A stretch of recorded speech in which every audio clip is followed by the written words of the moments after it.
Hey everybody! My time in Washington, D.C. unfortunately is winding down, and there's one museum that I have not managed to make it to yet that I really want to see. It is the African American Museum of History and Culture. Let's go check that out today together. The Smithsonian National Museum of African American History and Culture opened on September 24, 2016, after decades of advocacy and planning. Efforts to create such a museum date back as far as 1915, but it wasn't until 2003 that Congress established it as part of the Smithsonian Institute. This museum was designed by David Adjaye and features a striking three-tiered bronze-colored exterior inspired by Yoruban art. Its collection spans slavery, segregation, civil rights, and African American contributions to music, sports, politics, culture, and more.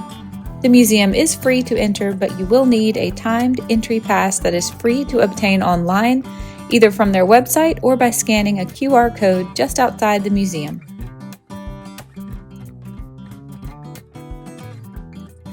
I have decided to go all the way to the top floor and work my way back down. Maybe I can go counterflow with the crowds that way. I'll tell you what, this big basket did not look like it was gonna have this many steps. My God. I think this is like the 4th flight of stairs. Okay. Whew. That will be the 5th level, which is the top, but the 5th is closed. So let's start on 4. First, we have a display on food. This sign is from Joseph Fields Farm Produce Stand in South Carolina, 2010. And it's so cute. This part is on huckstering, which the sign says we're making a living by street vending. They would sell seafood, baked sweets, legumes, vegetables as street vendors. This reminds me of a video we did on Merritt Island about Dennis. Oh, help me, Dennis. Editing Julie, put it on the screen. This is representing a blacksmith from South Carolina named Philip Simmons. An ornamental gate he made. There's a candlestick in here too. I don't see the candlestick. But he worked with wrought iron and blacksmithing. Here he is. And this is him in his workshop in the mid-1920s or maybe 1930s. This is Fine China by Sheila Bridges. They call it the Harlem Toil design. And she was very well known for her anti-slavery iconography, but these are from the 2020s. They're so colorful and pretty. And this is more of her artwork here in the back. That's Sheila Bridges. Born 1964. America's Best Interior Designer by CNN and Time Magazine. She has completed projects including the Harlem offices of President Clinton and his staff, as well as projects at Columbia and Princeton universities. I've been to Charleston many times in my life, and these remind me of the baskets you can buy there, which are absolutely stunning pieces of art. So gorgeous. These are by Mary Jackson. It says circa 1999. The ones above are from 2015. Low country baskets is what they're calling them. And here's Mary Jackson right here. This section is going to be on film, theater, and performing arts. And I'm looking around for faces I recognize, and I see many. There's Oprah. I feel like I should know this name, and I don't. Tyler Perry. He is hysterical. Hilarious. This is a prop piano from a show called The Piano Lesson, 1990. written by August Wilson. And the show is about a brother and a sister who fight over whether to sell this family heirloom, which is carved with images of their enslaved ancestors. Oh, cool.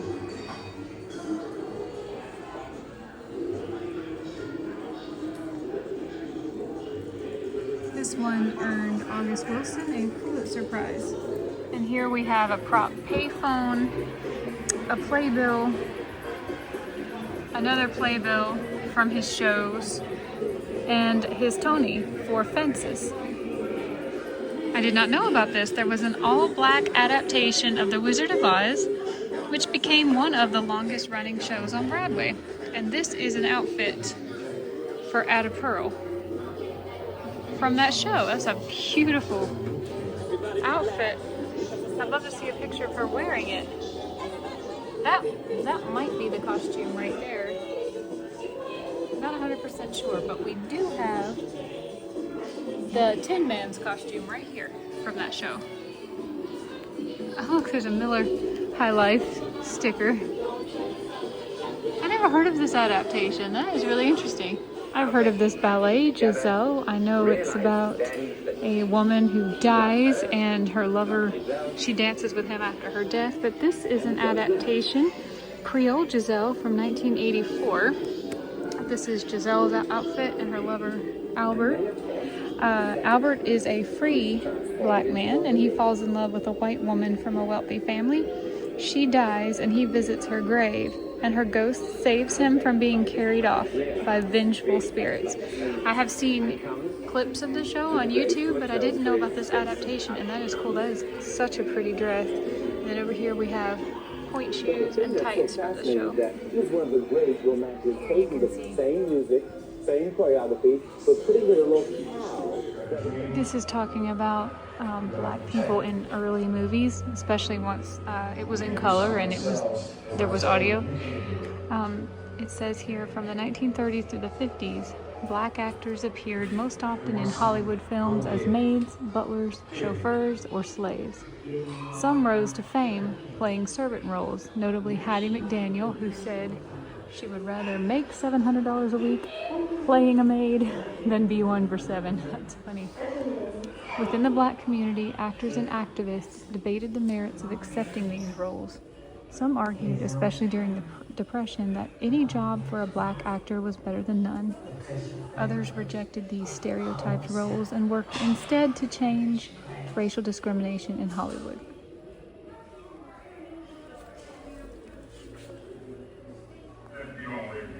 These are tickets from the Pickwick Theater in Mississippi.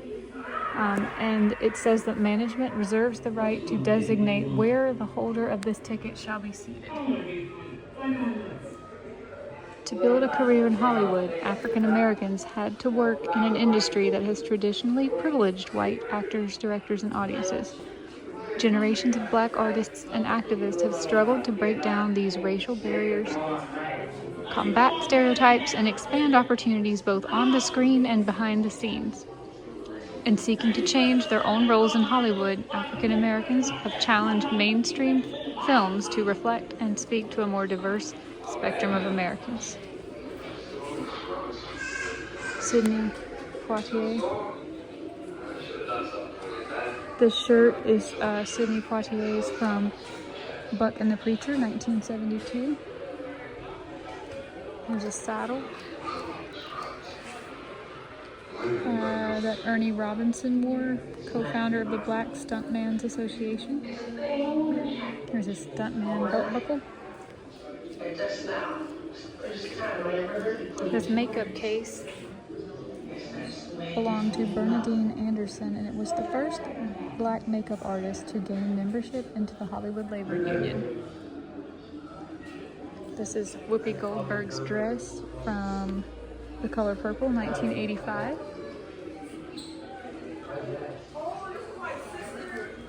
It's Denzel Washington's shirt from Training Day. And that is Russell Williams Academy Awards.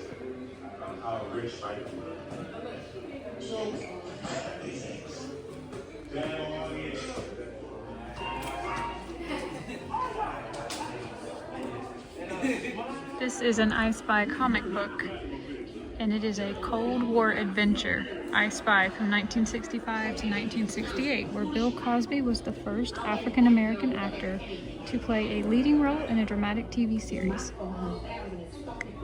There's more about Bill Cosby down here.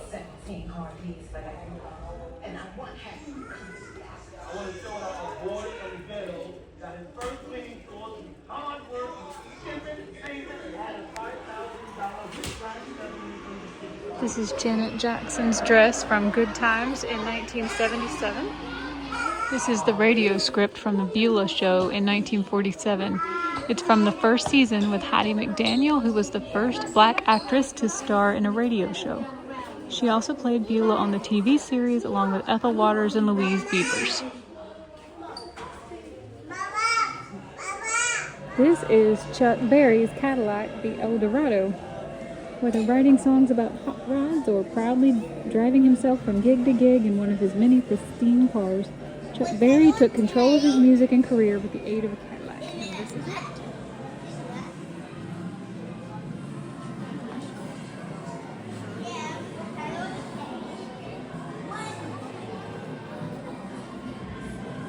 He owned a fleet of them and even mentioned some of them in his songs.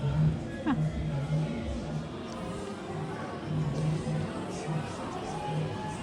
That is gorgeous. I love the cherry red color. And what's this little decal here? Beautiful.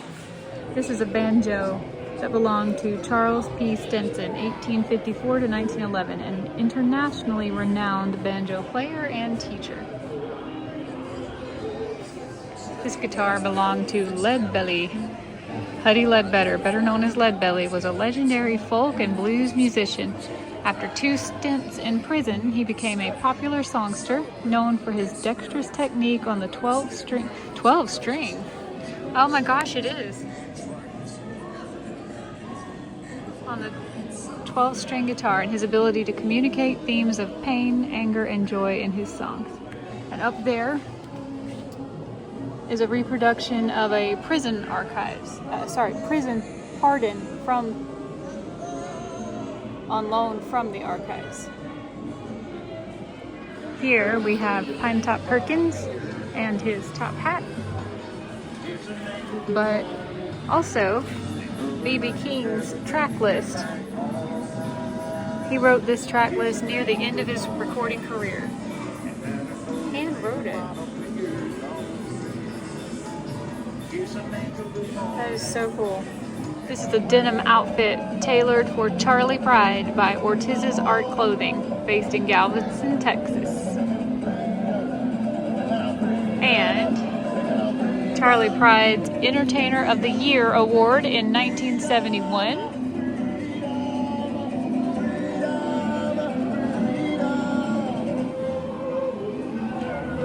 And this harmonica was not Charlie Pride's. This belonged to DeFord Bailey. I don't know who that is, but I do know who Charlie Pride is. I love Charlie Pride. I remember Hee Haw. Boy, I was a little bitty thing when my dad used to turn on Hee Haw.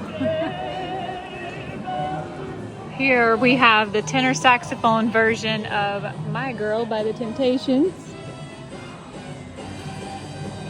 written by Smokey Robinson and Ronnie White. Here we have Mothership. The P-Funk Mothership is one of the most iconic stage props in the history of popular music. The Mothership delivered an unmatched visual spectacle for audience and represented the spirit behind P-Funk's music. I think it's even more gorgeous on camera than it is in real life because the colors are just absolutely radiating. This is so cool.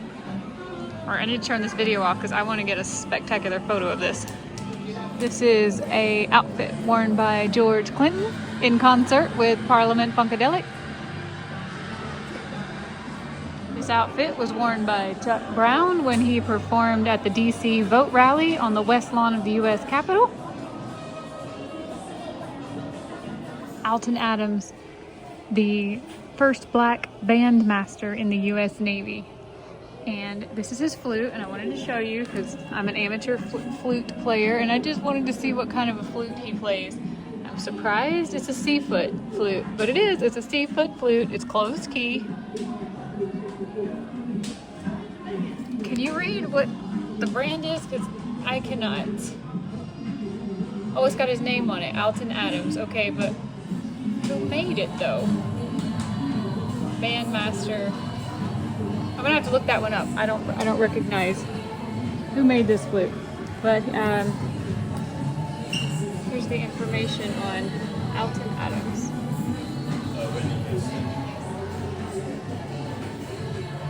Musical training, including the piccolo and the flute. This is Alicia Keys' hat from 2002. Luther Vandross handwritten lyrics to Dance with My Father.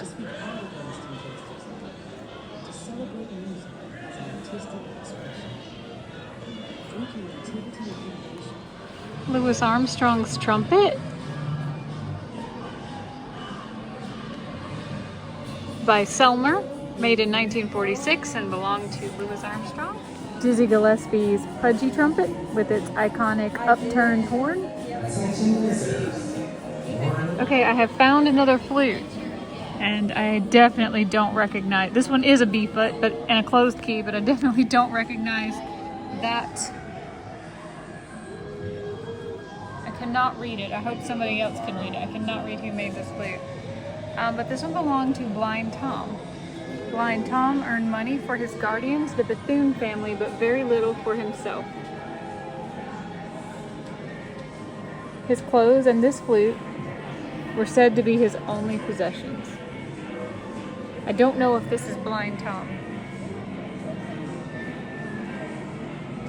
I saw one gown that Marian Anderson wore when we went to the DAR museum. They have the gown that she wore for a concert in the Congressional Hall. But here is another gown that she wore, and here's a picture of her with Eleanor Roosevelt.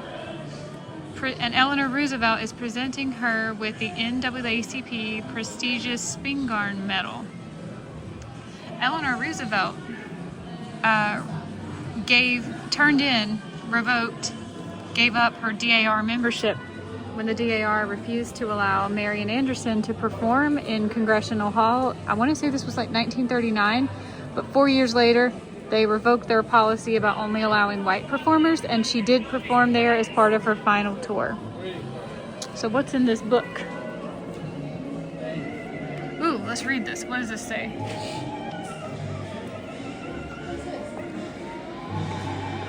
Up and bathed, had breakfast, started letters to Jake.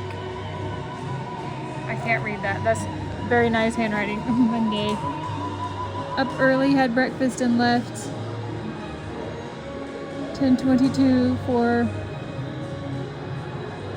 Okay, maybe you can read it.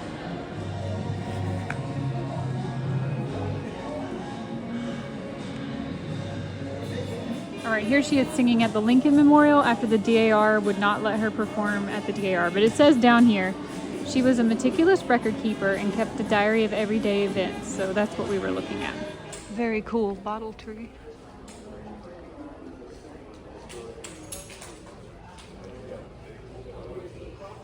So we've only done one floor. That was the top, I believe, the fourth floor, or at least the highest floor that's open. That was so cool. I really enjoyed all those musical instrument artifacts. I wish I had time to do this like I have done a couple of the History Museum and the Holocaust Museum. I wish I had time to go through everything in here, read everything, film everything, voice over everything, but I just don't have that kind of time. So I'm having to run through here and film things that catch my attention, but that top floor was really cool. So amazing. I can't wait to see what's here on level 3.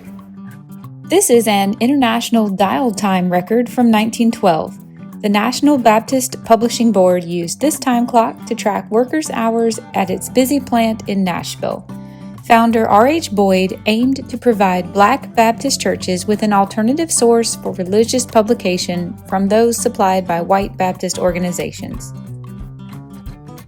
To ensure their survival and progress, African Americans developed diverse religious institutions, from the first independent congregations established by free blacks in the early 1800s to contemporary black churches, temples, mosques, and synagogues.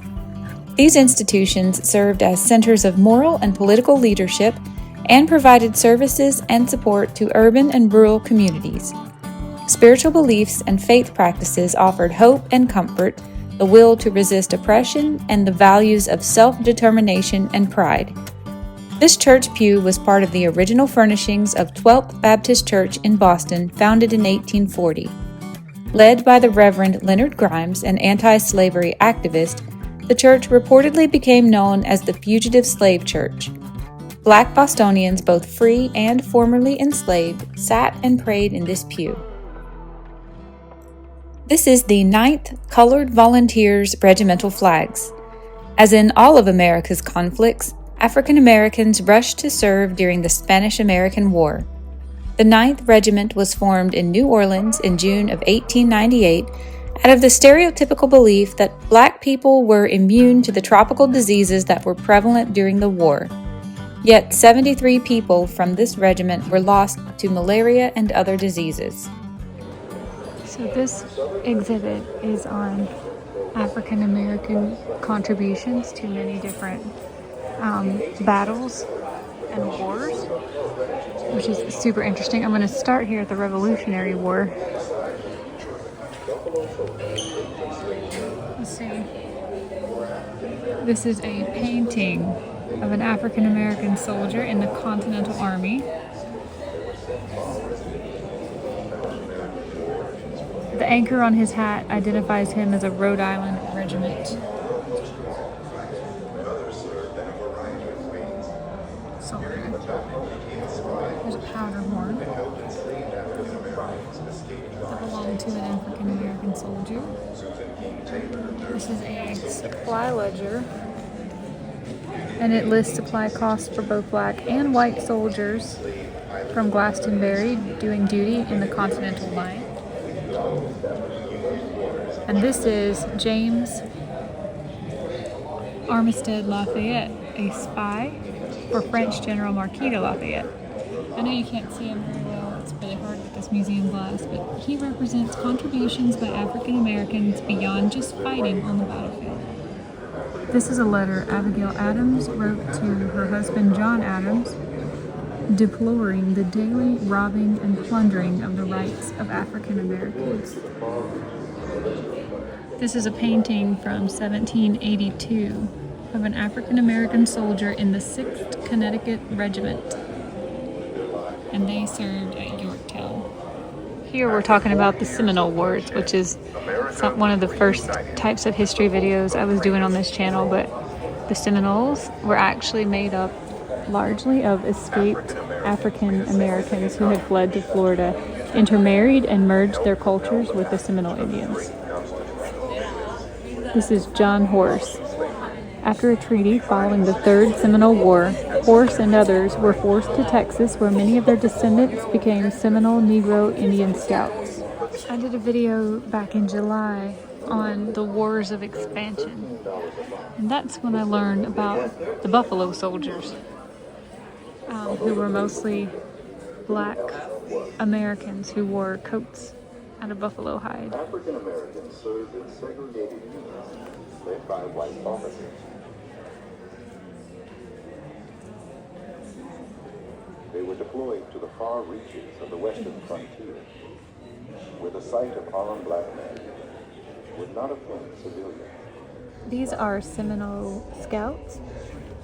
They were sent to Fort Duncan, Texas. They're descendants of the Black Seminoles who fought the Seminole Wars. And they were sent to Americans fought against westward expansion. In more than 100 engagements, Buffalo soldiers were on the front lines of that conflict. Though their success. This is probably going to be my favorite part of this whole museum. It is very crowded because a lot of people want to view this exhibit, so I'm trying not to be in other people's way, but there are amazing stories and artifacts from all of the wars and how African Americans played into the victory or the loss or how they were affected. This is just an incredible floor. This floor right here should be a museum all on its own. if I have time, and I don't know if I will, but if I have time, I would like to come back to this floor and do a standalone video just on this, because this is humbling and moving, and I'm really, really enjoying every single thing I can learn here. This is a display, and we're talking about the Rosenwald schools, which I've done several videos on that. So this is extremely interesting to me. Here's an example of one from Louisiana in 1920. It's much bigger. The one that I showed you in Charlotte is probably about this wide, but goes back. It doesn't have this extra piece that comes out here. And I did find out after I did that video that our school in Charlotte was made on a model of a Rosenwald school, but not with the actual materials. They didn't order the kit from Sears Roebuck like the majority of true Rosenwald schools were. But I think this is really interesting because I haven't seen one of the larger ones. I know they came in 1, 2, and 3 room schoolhouses. I bet this is a 2 or a 3 room schoolhouse, because ours, like I said, being straight back, is just a one room schoolhouse. And then over here we have a desk from a Rosenwald school in Palmyra, South Carolina. This is a paper cutter from 1920. John H. Murphy, Sr., who was formerly an enslaved person, founded the Baltimore Afro-American magazine, or newspaper I should say, in 1892, and it became one of the most widely circulated black newspapers on the East Coast. They used this machine for over 70 years to trim stacks of newspapers. And here is the front page from February 19, 1916. Baltimore not satisfied with segregation. Here's an image of the press room of the Richmond Planet circa 1899, the Richmond Planet. The first African American newspaper was Freedom Journal, published in 1827. This next section is going to be sports and Olympics, which isn't super interesting to me, but I'll look for anything that catches my eye. And we're going to start with this right here. That is Debbie Thomas's championship costume and skates. She wore this costume and these skates when she won both the U.S. and World Championships in women's figure skating in 1986. Sorry, sports is just not really my thing, so I'm going to kind of blast through this part, but there are a lot of exhibits here. I saw Muhammad Ali, Jesse Owens, Joe Louis, Jackie Robinson. This just isn't my cup of tea, so I'm going to skip it, but I'm sure there's people who would love this, and if so, you should definitely come check out this museum. Tiger Woods.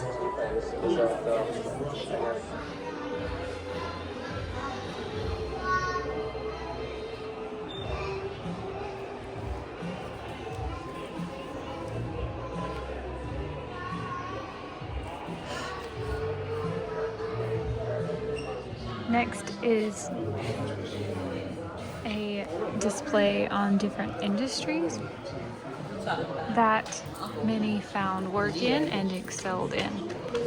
Whether it's furniture making, in this case sewing. This I think is called millinery when we're talking about making like accessories and hats. This table is just gorgeous, by the way, it's so sparkly. And we're talking about May Reeves. She was known for more than just making her customers feel welcome and special. And there she is. Her and her 3 children, grandchildren, and great-grandchildren in Darby, Pennsylvania. Huh. She says you're not fully dressed unless you wear a hat. By the time I was 16, I was working in her hat shop. Look at all these gorgeous hats. Appropriately for business, like dressing pearls take you anywhere you need to go in this world. Quite often, a big limousine would come up, and a lady would get out the car all dressed in her furs with a little poodle, the kind of woman you'd see in a movie.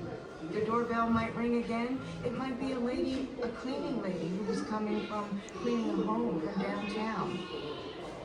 Easter time, Mother's Day, they were the most busiest times in the hat shop. This is talking about a Chicago newspaper called the Chicago Defender.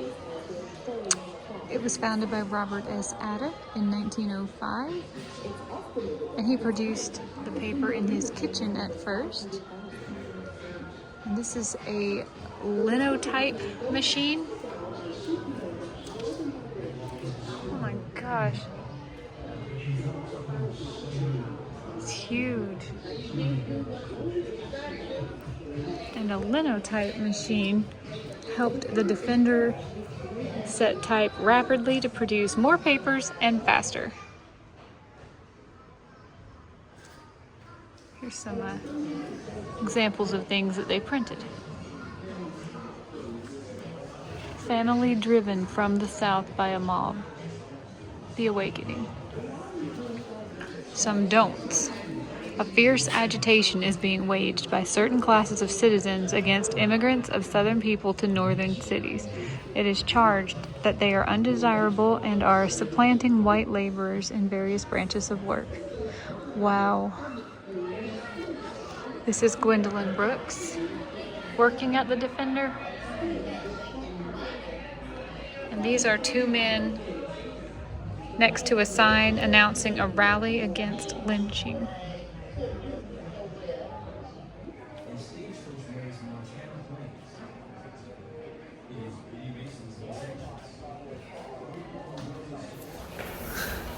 All right, unfortunately, I skipped about half of that floor because it was all sports. I read as much as I was able to on the Black contributions to the wars, but that was really cool. I'm gonna try my best to come back and film that before we move. And if I don't make it, that is going to the top of a list I have already started of things I'm not gonna have time to do while we live in Washington, D.C. And they're gonna have to go on the next time we can make it back to Washington, D.C. I love that. That was really great. And it was a very popular part of the exhibit because that inspired some incredible feelings of patriotism.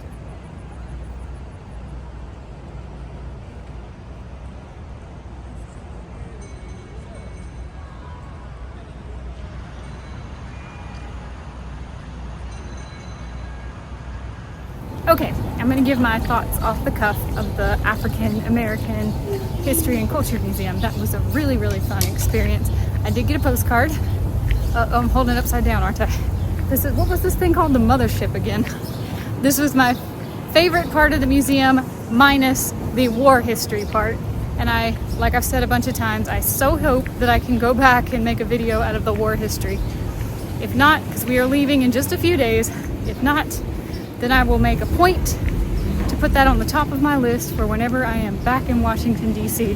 That will absolutely be something that I need to film. But if you're the first person to leave a comment and say you want this postcard, I will be sending you an email address, giving you a place to send me your mailing address, and I'll write this in a note.